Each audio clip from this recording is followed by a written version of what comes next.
साथियों नमस्कार। जब भी हम कोई पशु अपने घर पे खरीद के लाते हैं ना, वही पशु हमारे यहाँ डेयरी की नींव निर्धारित करता है।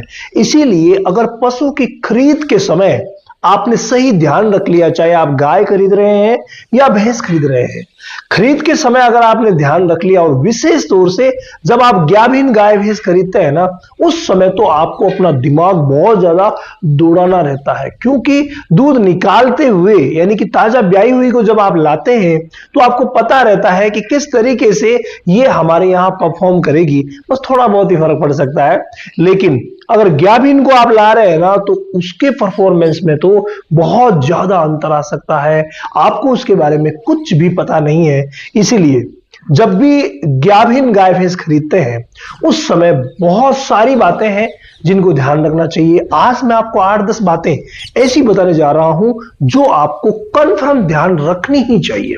अगर मैं नंबर 1 बात करूं तो वो है दोस्तों, थनों को देखना। यानी आप थनों को अच्छे तरीके से जांच कर लीजिए। कई बार क्या होता है कि थन में ऊपर की साइड में कठोर गांठें होती है, और ये जो कठोर गांठें हैं भाई, अगर थन में होगी नीचे टीट में तो आपको पता चल जाता है, लेकिन अगर अडर पर गांठ है ना, उसका आपको पता नहीं चलता। और ये अंदरूनी जो गांठ होती है जिसको हम फाइब्रोसिस भी बोलते हैं, और ये फाइब्रोसिस बहुत ज्यादा नुकसानदायक होता है। इसीलिए कंप्लीट टंटोल करके, यानी कि थनों को सिर्फ देखना ही नहीं है, उनको टंटोलना भी है। अडर को सिर्फ देखना ही नहीं है, अडर को टंटोलना भी है कि कहीं कोई छोटी बड़ी गांठ तो उसके अंदर नहीं है। ये सबसे बड़ी बात है जिसका आपको ध्यान रखना पड़ेगा। नंबर 2 अगर मैं बात करूं तो वो है दोस्तों प्रोलैप्स मार्क्स। अब ये क्या होते हैं? यानी कि शरीर फूल पाछा अगर उसने पिछली बात में दिखाया या पिछले दिनों में दिखाया तो कुछ मार्क्स रहते हैं। वो मार्क्स कमर पर बन सकते हैं, वो मार्क्स पूंछ के नीचे बन सकते हैं। तो वो मार्क्स जो है वो गायों में या भैंसों में मान लीजिए कहीं सुचरिंग हुई है तो वो वल्वर पार्ट पर पीछे बन सकते हैं। ये जो घाव के निशान या पुराने टाइम में रगड़ के निशान, फिर वो घाव ठीक हुआ, तो वो जो मार्क्स होते हैं वो प्रोलैप्स के हो सकते हैं, यानी फूल पाचा शरीर दिखाने के हो सकते हैं। तो उनका भी आपको पूरा ध्यान रखना है कि कहीं वो मार्क्स तो नहीं है। नहीं तो जिस समय वो ब्याने वाली होगी उसी समय प्रोलैप्स दिखाने लग जाएगी। ब्याने के बाद अगर प्रोलैप्स यानी फूल पाचा शरीर आया तो वो फिर दूध तो समझ लो मामला खराब हो जाएगा। तो इस बात का भी आपको ध्यान रखना है। अगर नंबर 3 की मैं बात करूं तो वो है दोस्तों कि आप अच्छे तरीके से देखिए कि उसका पेट तो कहीं लटका हुआ नहीं है।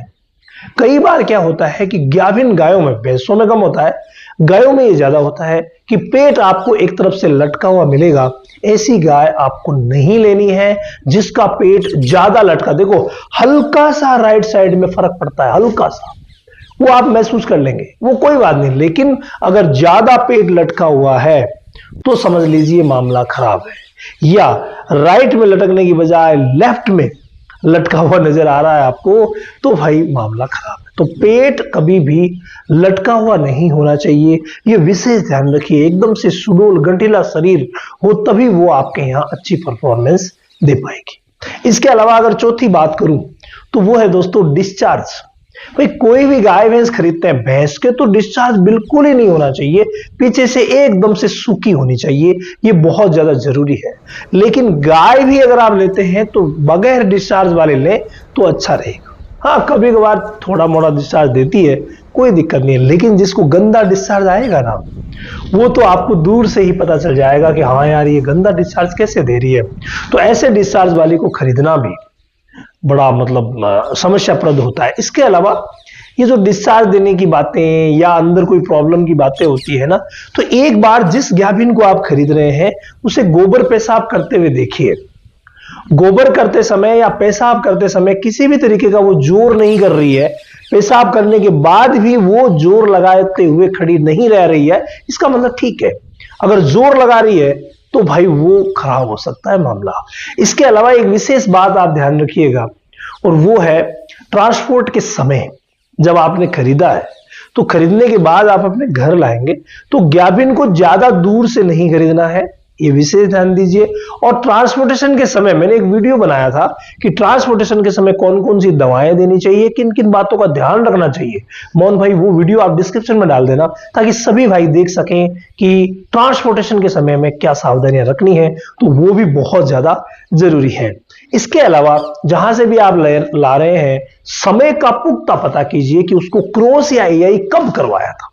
यहां क्या होता है कि अंदाज से लेकर के आ जाते हैं, फिर अपने यहां जब भी वो डिलीवरी करने वाली होती है काफी दिन तक आप लोगों को समस्याएं होती है कि कैसे होगा, क्या होगा, कब करेगी। तो इसीलिए ये प्रयास करें कि आप समय का भी ध्यान रखें। ये छोटी छोटी चीजें हैं।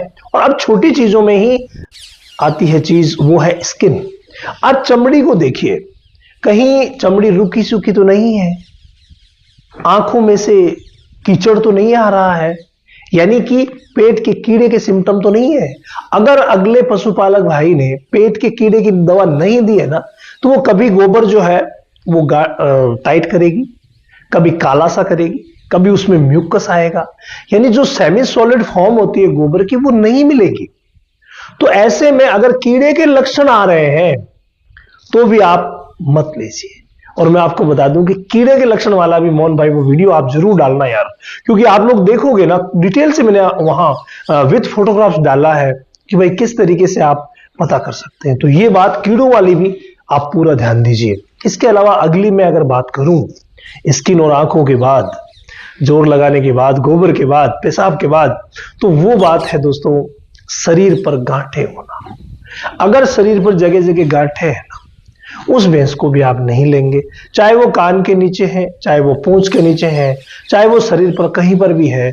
अगर गांठ है तो उस गाय भैंस को आप जहां तक हो सके मत लीजिए, क्योंकि ये जो गांठें होती है ना, ये एक्चुअली एक नहीं होती, एक फूटती है, तैयार होती है, फिर से दूसरी हो जाती है। तो ऐसी कंडीशन में अगर आपके साथ हो गई तो वो गांठ जो है वो जिस समय होगी उस समय, कुछ समय के लिए, कुछ दिन के लिए खाना पीना भी गाय भैंस कम कर देती है।